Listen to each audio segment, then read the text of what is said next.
आप लोगों ने कई सारे ऐसे स्टोरी सुने होंगे या फिर फिल्में भी देखे होंगे जिसमें टाइम ट्रेवल के बारे में बताया जाता है, लेकिन क्या यह सच में होता है? आज की इस वीडियो में हम यही जानने वाले हैं। दुनिया में कई ऐसे लोग हैं जिन्होंने टाइम ट्रेवल करने का दावा किया है, लेकिन यह कितना सही है या झूठ है ये वही लोग जानते हैं। लेकिन कभी कभी ऐसा केस सामने आता है कि हमें सच मानने पर मजबूर कर देता है। एक ऐसा ही टाइम ट्रेवल का केस न्यूयॉर्क में 1951 में सामने आया था। जब पुलिस ने इस टाइम ट्रेवल की घटना से रिलेटेड खोज की तब कुछ ऐसे सबूत मिले कि यह साबित होता था कि यह एक रियल टाइम ट्रेवल की घटना है। तो हम इस वीडियो में कुछ ऐसे ही रियल और रहस्यमय टाइम ट्रेवल की घटना के बारे में जानने वाले हैं। तो यह घटना है जून 1951 की रात करीब 11 बजे न्यूयॉर्क के टाइम स्क्वायर पर अचानक एक आदमी लोगों को दिखाई दिया। यह किसी को भी नहीं पता कि यह आदमी यहाँ अचानक कैसे आ गया। उस शख्स ने बेहद ही पुराने जमाने के कपड़े पहने हुए थे।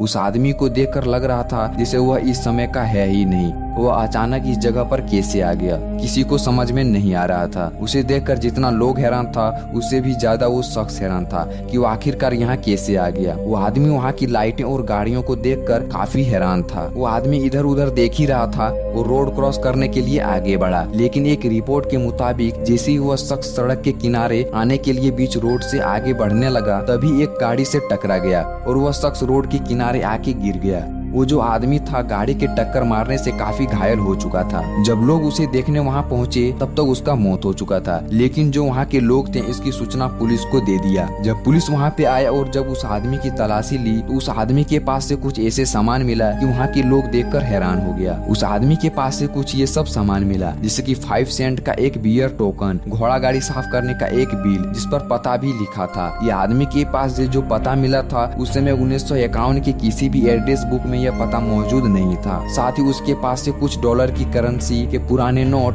और सिक्के भी मिले थे। इसके अलावा उस आदमी के पास से एक बिजनेस कार्ड भी मिला था जिसपे नाम लिखा था डॉक्टर रुडोल्फ फेंस सीनियर, और उस कार्ड पर एक एड्रेस भी लिखा था और एक लेटर भी मिला जिसे एक जगह पर भेजना था। इस लेटर पर 1876 के स्टाम्प भी लगा था। रुडोल्फ के पास से ये जितने भी सामान मिला था इसका एक खास बात था कि ये सामान पुरानी टेक्नोलॉजी होने के साथ साथ एकदम नई जैसा दिख रहा था। लेकिन जो पता रुडोल्फ के पास से मिला था उस पता पर जब पुलिस पहुंचा और पूछताछ की तो वहां के लोगों ने इस नाम के शख्स को पहचानने से इनकार कर दिया। लेकिन पुलिस ने उस समय के सभी टेलीफोन डायरेक्टरी और एड्रेस बुक को भी चेक किया, लेकिन वो पता नहीं मिला। लेकिन पुलिस ने इसका खोज जारी रखा। किसी भी पुलिस स्टेशन में इस नाम के शख्स का रिपोर्ट भी दर्ज नहीं कराया गया था। कुछ दिन बीत जाने के बाद पुलिस को एक एड्रेस बुक्स में रुडोल्फ फेंस जूनियर नामक शख्स का एड्रेस मिला। जब पुलिस उस पता पर पहुंचा तो पता चला अब वो एड्रेस पर कोई और रहता था। रुडोल्फ फेंस जूनियर नामक शख्स ने यह घर किसी और को बेच दिया था। किसी भी तरह से पुलिस ने रुडोल्फ फेंस जूनियर की बैंक डिटेल्स के जरिए उसकी जानकारी हासिल की, लेकिन यहाँ पर एक समस्या था कि रुडोल्फ फेंस जूनियर का कई सालों पहले ही मौत हो चुका था। लेकिन यहाँ एक अच्छी बात था कि उसकी पत्नी अभी भी जिंदा थी और फ्लोरिडा में कहीं रहती थी। पुलिस ने किसी तरह से रुडोल्फ फेंस जूनियर की पत्नी का एड्रेस निकाला और वहाँ पहुँच गया। लेकिन पुलिस को यहाँ पे एक ऐसा बात का पता चलने वाला था जिसे पुलिस ने भी कभी नहीं सोचा था। रुडोल्फ फेंस जूनियर की पत्नी पुलिस को बताती है कि रुडोल्फ सीनियर मेरा फादर इन लॉ थे जो कि 1876 में अचानक से लापता हो गए थे। इसके बाद पुलिस ने 1876 के सभी गायब हो जाने के कंप्लेंट रिपोर्ट देखा तो पता चला कि सच में रुडोल्फ की गायब होने का कंप्लेंट दर्ज कराई गई थी। जो गुमशुदा रिपोर्ट में जो शख्स का फेस बताया गया था और 1951 में मारे गए शख्स से हुबहू मेल खाता था। अब पुलिस को पूरा विश्वास हो चुका था कि 1876 में गुमशुदा हुए शख्स और 1951 में कार एक्सीडेंट में मारा गया आदमी एक ही था। लेकिन यहाँ पे सवाल आता था कि आखिर ये आदमी 1951 में कैसे पहुँच गया। इस बात का जवाब आज तक कोई नहीं दे पाया है। बस कुछ थ्योरी है जो कहती है कि ये टाइम ट्रेवल से जुड़ी एक घटना थी जिसमें रुडोल्फ नाम के इस आदमी ने